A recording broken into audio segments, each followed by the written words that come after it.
day, but yeah. Yeah, 14,000 cars a day past Food City as of 2017. So we've got that plan. If we keep continuing, and we'll just have to play that beer. Continued growth will mean we'll need more officers to respond. Thank you. Yes.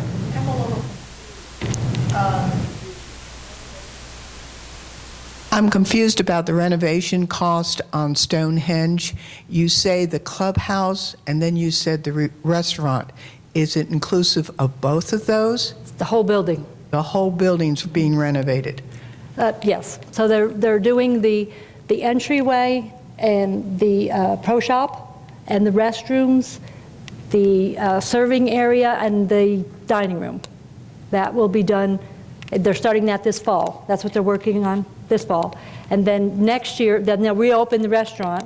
And then next fall, when it closes again, they'll go in and do the kitchen area. Okay, and so the $350,000 is for what's just going to be done in 2020 or 1920 area? The 300 is for, yes, is for Okay. this first, Do we this have fall. any estimate as what it's going to run next year Yeah, to finish it off? the entire project between this year and next year and into 21 is about $1.4 million to do the entire process. And we're not going to try to finance that? No. Okay, because there was an article that I read that they were going to finance that, and I... Well, what we're going to do is, what you see up here today that she's presenting is the 20 budget, and you saw some 21 projects. There are other projects that the board is going to discuss in the coming months on out to 21, 22, 23. And when we get those established as to what we want to do, we're going to ask the Capital Projects Committee to give us some estimates on the cost of those. And I'm going to ask the Finance Committee to say, how do we finance that over the next 4 or 5 years? So could we be borrowing more? We could. I can't answer that right now, but as we sit here today, we're not going to borrow money for next year. But the Stonehenge Clubhouse renovation, it's about halfway down the screen, and you can see the estimated dollars for each of the years, 2019 to 2021. Yeah, it is up. It's $1.35 million. And with that, it'll basically be a brand-new clubhouse for the most part.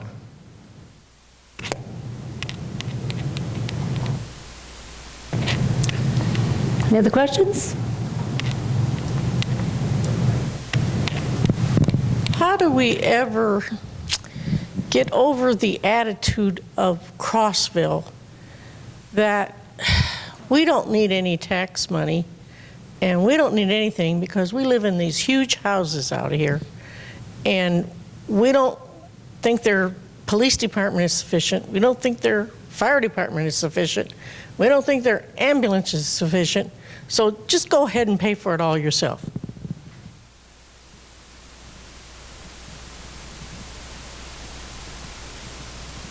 Do you want a response from that, or were you making a statement? How do we ever combat the idea? How do we ever combat the idea that you're such rich people, you don't need Crossville, you don't need the taxes, you don't think anything we provide is sufficient, so just pay for it all? Well, I think a lot of that came from what the members wanted. That, you know, they wanted more security, and so they had there was a security division initially, wasn't it, Mike? And then and we've developed it into an actual police department, and he stays pretty dang busy too. I don't know how we would get response from the county, because I know the county's strapped. I'm not making excuses for them, but I know they're strapped for money, and so our members have come here and asked for, well, we want a little bit more than that. And I think they came to the board and said they wanted that, so they started to increase that to bring it in so we could get what we wanted here. I don't think it's so much that they think we're wealthy and we can have anything. I beg your pardon, they wouldn't even give our fire department apparatus because we're so rich we can do it ourselves. I think that's going to be our governmental committee, relations. they're going to be working on that. We have a new committee that was for that. Diana, Yeah. that is not completely the truth on that statement, okay? There were issues with the fire department when they went and asked for the additional money, and the county commissioners did not respond in a very welcoming way, okay? And so you had the rejection of that request for the $50,000. So it's not, now you'll hear comments that we can afford to do whatever we want up here. There's no way for us to change the opinions of the people that are in the rest of the county in terms of what we have and what we don't have. So I don't want, let's not say that they wouldn't do it because they think we have too much money. There were issues at that time. Ken, we had a question up here too.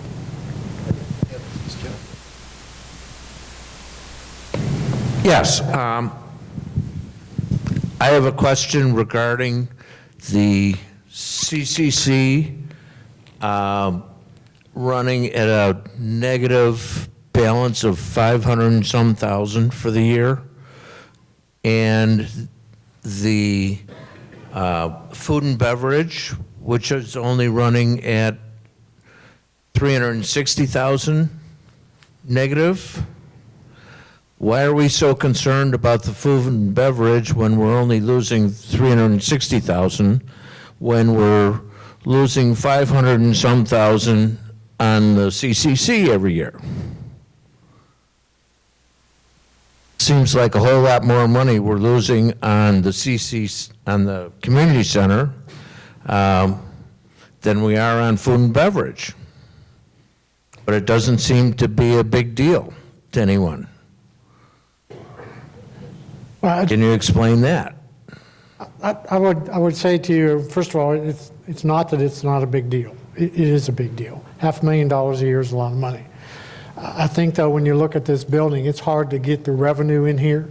And in fact, one of our long-range plans is looking at how do we repurpose this building to try to get additional revenue to counter the cost of this building. I mean, you look at this building, just sitting here, this building costs a lot just to operate it as it sits. We don't have a lot of functions in here. That's why we brought TrackMan in for one thing, to try to help a little bit. But I think as we look down the road, I think we need to look at how we repurpose this building and get more revenue out of the building itself. And our committee, our planning committee is looking at ways of doing that. They're throwing a lot of different things around, trying to figure out what we could do to repurpose stuff. So there's a lot of ideas being generated. We just have to pick one. Yes, thank you, Kara. There are a lot of events that are put on by the community center, right, or for recreation, and that's as an amenity to the people. So all these events that are going on right now that Abby gets so involved in, the Brews and Blues and barbecue that was out here, the Memorial Day party we had with the band. There's all kinds of things and they're trying to plan stuff all the time to keep the members entertained, right? To give us something to do, and that costs money, and we don't charge for a lot of that stuff. So so that's part of what is going into this. So it's part of why you're here, right? For a good life. I've got some questions about the fire department.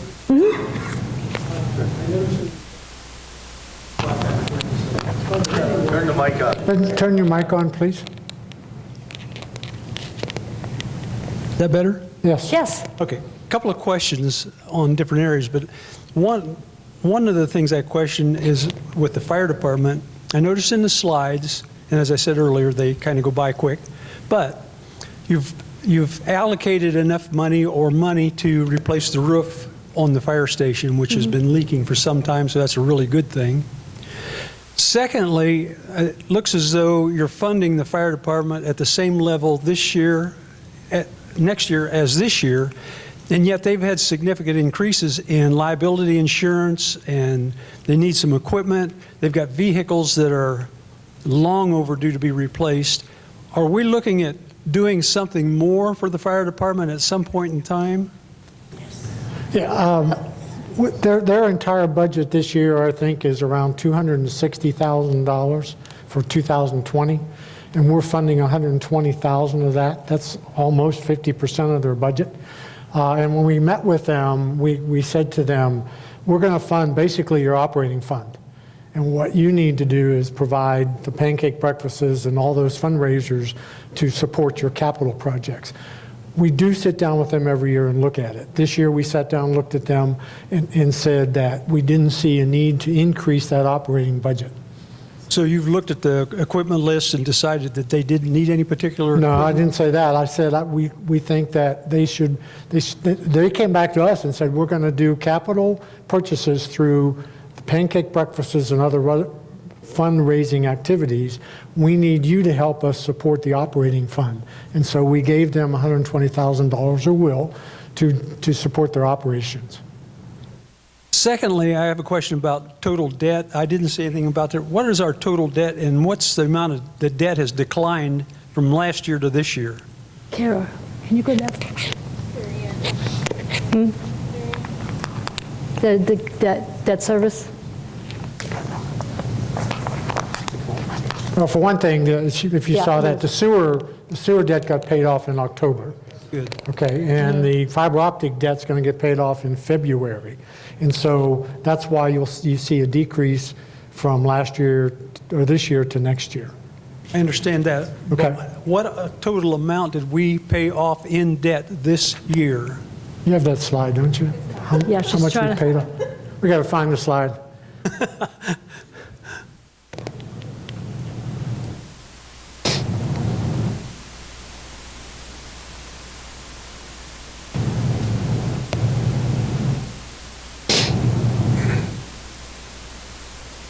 We used to fast.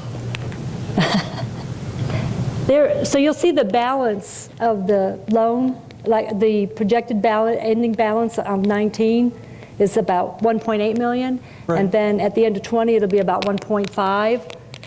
300,000 less. So we have been borrowing some money to do some of these capital projects. Now, the last loan Nothing new. the last loan we dealt with was in 2017. We refinanced the Stonehenge loan. But the Stonehenge loan and the CCC loan here has been there for, we did not generate a new loan last year to do these projects, no. What we did do in 2017, when we refinanced the Stonehenge purchase, it generated $17,000 a month for us to help fund some of these other projects. Interest. Less interest. Less interest, but it also freed up $17,000 a month to help support some of the capital projects without borrowing additional funds.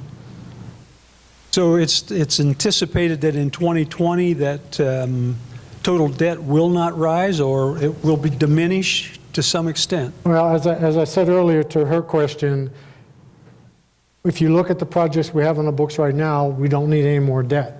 But we have some other projects that the SPC, the Strategic Planning Committee, is going to look at, make recommendations. The board's going to decide what we're going to do over the next 5 years. Then we're going to give that to our Capital Projects Committee to put some numbers around it so we know what we're talking about. Pass it over to the Finance Committee to make a recommendation to the board that if you do these things in the next 5 years, here's the best way to finance that. Will some of that be a loan? Probably will be. But before we do that, we will have a town hall meeting, we hope about mid-year, and present all that to you all so you see what's going on before we make any final decisions. Are we trying to keep capital reserves at a specific amount? I noticed it's going to decline some next year. Capital reserves, we're trying to keep it at least $1 million. And another project that's going on next year is to do a reserve study to find out exactly, based on all the things we own here, how much reserve we really need. Right. And we get that, then we'll present that to you all as well and establish a reserve fund. Are we taking some money out of reserves to do some of the projects? Yes. Rather than borrowing? Right. Why pay interest when we got money in the bank? Right? Right. Well, yeah, that's right. But again, I'll speak for me. I can't speak for the board. I'll speak for me. I think that in order to run an operations that's a $21 million operation, we are always going to have some level of debt. What we have done is we've set the limit of debt to 20% debt to capital income. We will not exceed that. And right now, we're sitting at like 15.8%, I think, of debt to capital income. And so it's kind of like, my analogy is when I went to buy houses, myself through my lifetime, I looked and said, how much money do I make and how much can I afford to pay on a house? Well, we look at it the same way. It's just a bigger number. That's all. At some point in time, we're going to not have all these capital improvements. I mean, we're upgrading the Glade constantly. Right. The buildings are looking better. The streets are better. It probably looks as good now as it's looked in years. And I think so. It's been improving year after year. So at some point when those projects are finished, all we have to worry about is maintenance and upkeep on them. Right. So that's going to be a much reduced number. And that's the reserve fund we're talking about, is how much do we need to continue to maintain what we have. For instance, take the Racket Center as a great example, I think. That building was built in the 1970s. And if you go into the administrative piece, not the courts I'm talking about, but the reception area, the pro shop area, it's not ADA compliant, it's dated. We need to upgrade it in order to maintain Fairfield Glade where we want to do it. And we're going to spend $620,000 doing that.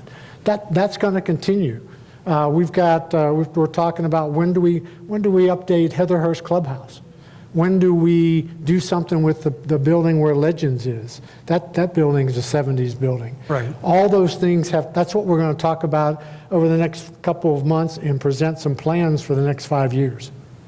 Well, our income is increasing every year. I mean, we're building Right. 90-some houses a year. Right. That's bringing in a lot of money. Dues Right. are going up.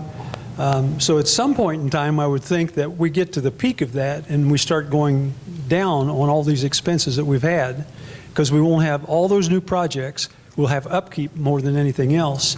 And our buildings will all look good, and our roads and streets will be good. So I'm wondering if there's any idea that at some point in time, we won't have these increases in dues that we're seeing every year and have been for several years. Right, and again, I'm trying to get a 5-year plan in place so where I can tell you that in year 2, 3, 4, 5, this is what we think the dues are going to look like, and this is what we think the loans are going to look like. So I can answer that question when we get through this study over the next several months. On what we decide the capital reserves have to remain. Exactly, yes. Thank you. We have a question over here. I just wanted to make sure, because it kind of, you addressed it, but it kind of got glossed over a little bit, what an achievement food and beverage has made, because a couple years ago, we were looking at 35%, and now we're down almost 40% of that amount. Improvement in how much we're supplementing food and beverage amenity. So, granted, now the focus is on the other supplements that we have to the other amenities, but I just want to give kudos to what has been accomplished with food and beverage. They've done a fabulous job, and I'm very hopeful that this is going to be a great future point for us. It is very good. Right here. At our low point in 17, we had a subsidy of $691,000 at the end of the year.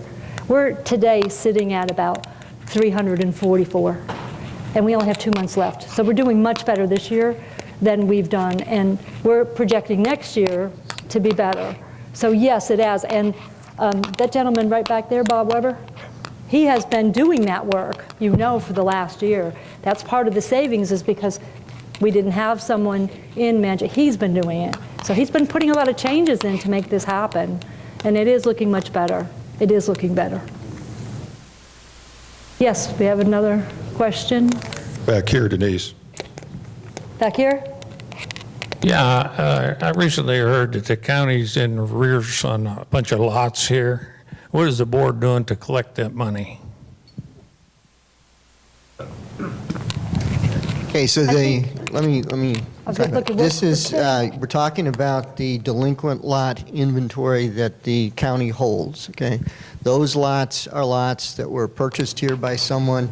That person stopped paying their dues, they stopped paying their taxes. The county foreclosed on those lots, okay? They hold those in a account, and then from time to time, they do their tax sales on those, okay? Going through the tax sale process takes away all of the encumbrance of the past due taxes and the past due dues, and so now the lot is sitting there in a position that can be purchased by someone without the burden, okay? There are today about 1,100 lots that are sitting in that position. There's another 400 that are awaiting the tax sale process. The question of, do we go after the county to pay dues on those 1,100 lots? That's a fairly significant number, okay? In order to do that, we will probably have to go to court to force them to do that.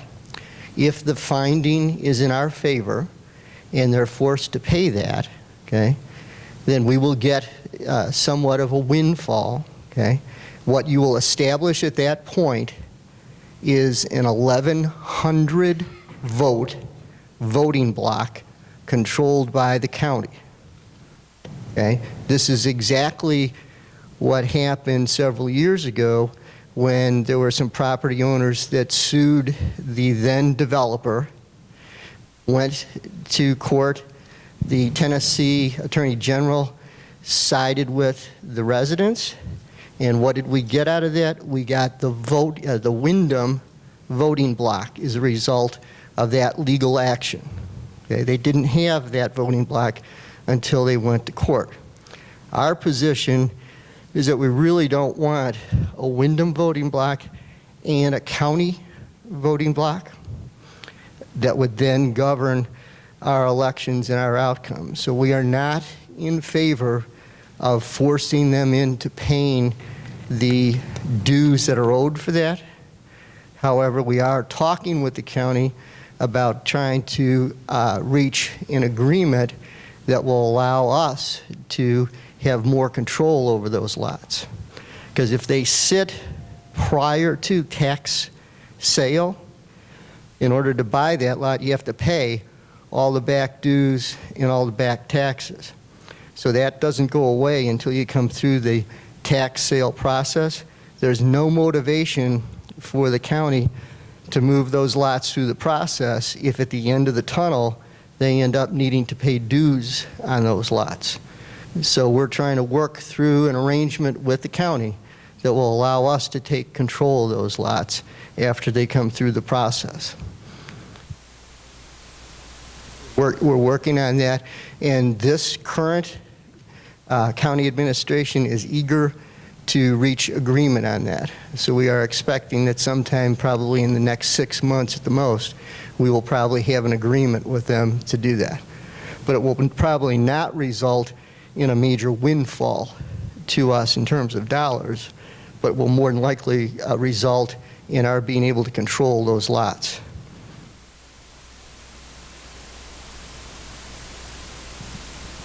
Yes, my question is regarding the capital reserve account. Currently, as I understand it, $1 million is where we like it to be. Mm-hmm. In your 5-year plan, as we go forward with the changes that we're making, is part of the analysis also, is $1 million going to be enough in the future?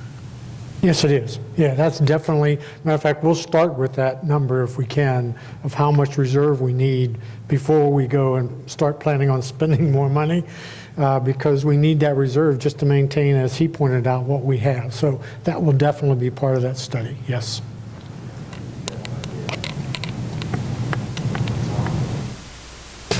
Yeah, quick question. It's hard to miss the correlation between the drop in the food and beverage revenue in 2017 and the golf revenue. And I was just curious, how much of the food and beverage revenue is driven by the resort guests versus folks that live here full time? It's For resorts, we can project that. I mean, that is in our results every month when they are here.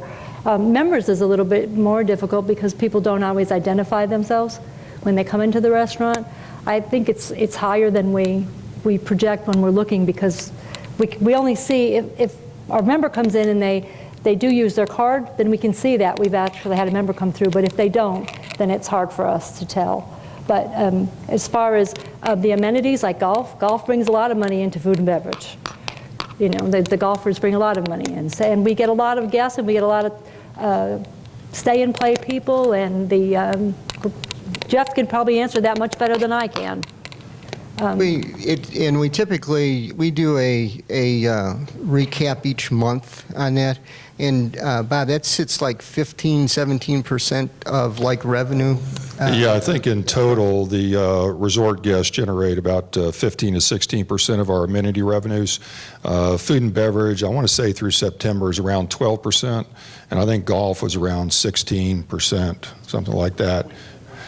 That'd just be resort guest revenue as a percentage of total golf revenue. I think it was about 16%, and that's what it's been tracking the last few years. Yeah.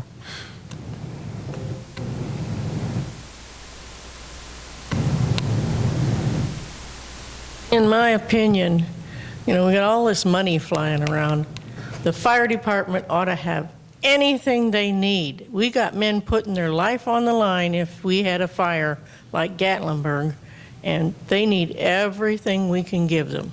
I know you didn't have oversight in the past, but now you do.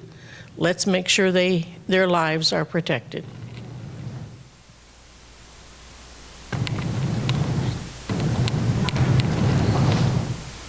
Just one clarification, we still don't have oversight. They're a separate entity. We contribute, yeah, that's a fire department board. That's not our board. So they're a separate legal entity, 501c3, so they are looking for donations from the membership to help fund all those capital projects.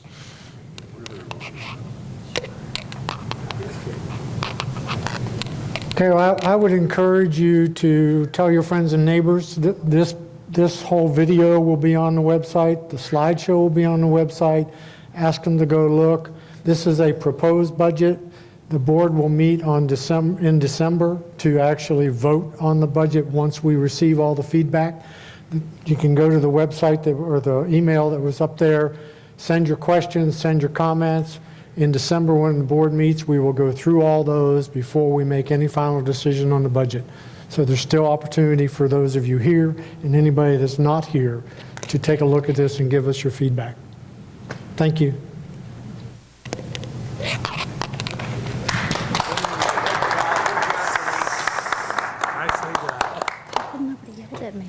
How come nobody yelled at me about the